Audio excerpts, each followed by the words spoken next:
సత్య, నువ్వెక్కడికి వెళుతున్నావమ్మా? కూర్చో. లేదు, అది ఆంటీ.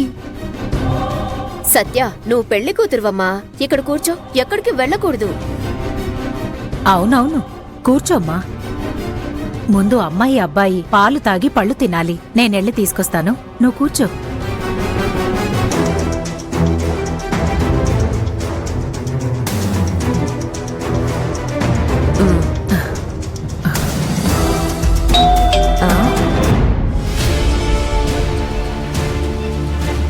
కామాక్షి, ఎవరొచ్చారో చూసొస్తాను.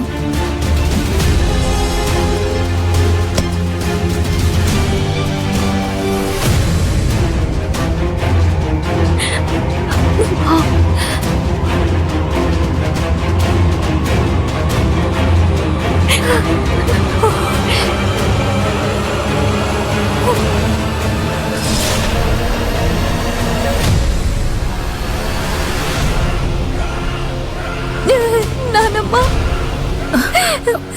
అయ్యో,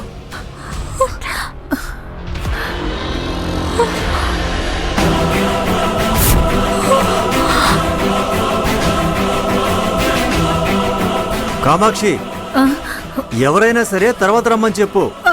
అది గ్యాస్ డెలివరీ బాయ్ వచ్చాడండి.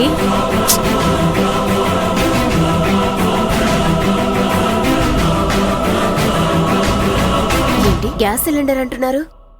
ఎవరో చీర కట్టుకొని వచ్చినట్టున్నారు.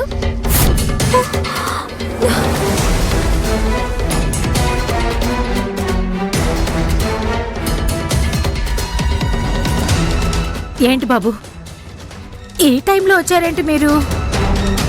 అదే కదా, ఇప్పుడే పెళ్ళయి అమ్మాయి అబ్బాయి ఇంటికొచ్చారు, విందు భోజనం చేయడానికి కూర్చున్నారు. వాళ్ళని డిస్టర్బ్ చేయడం బాగోదు బాబు. మీరిప్పుడు వెళ్ళి తర్వాత వచ్చి సిలిండర్ వేయండి, సరేనా? వెళ్ళండి. ఏం జరుగుతుందో వెళ్ళి చూడాల్సిందే.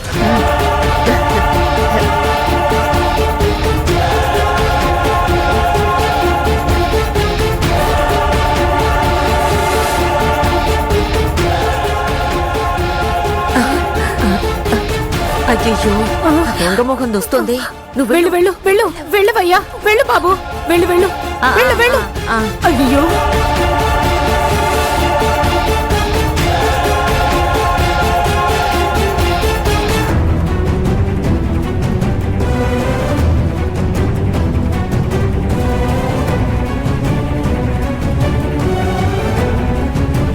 ఏంటండి అంతలోనే మనిషి మాయమయ్యాడు? వాడికి 1,00,000 పనులమ్మా, వెళ్ళిపోయాడు.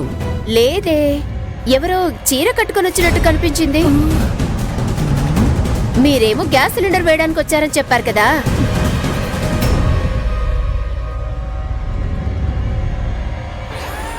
చీర అది పార్వతి గ్యాస్ అబ్బాయిని పంపించొచ్చింది.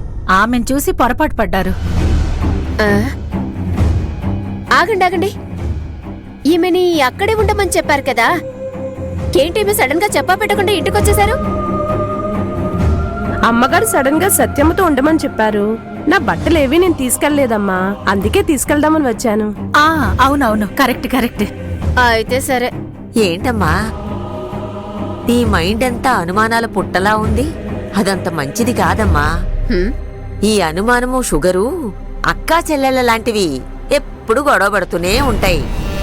బీపీ కూడా పెరుగుతూ పోతుంది. మనుషుల్ని కొంచెం నమ్మమ్మా. సరే, అమ్మాయి అబ్బాయిలకి పాలు పళ్ళు ఇవ్వాలి. మనం ఆ ఏర్పాట్లు చూద్దాం, పదండి.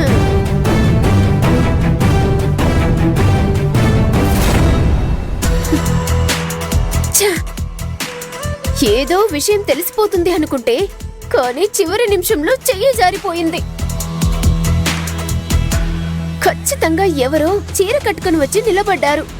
మన కళ్ళు అబద్ధం చెప్పవే, కానీ వీళ్ళిద్దరేమో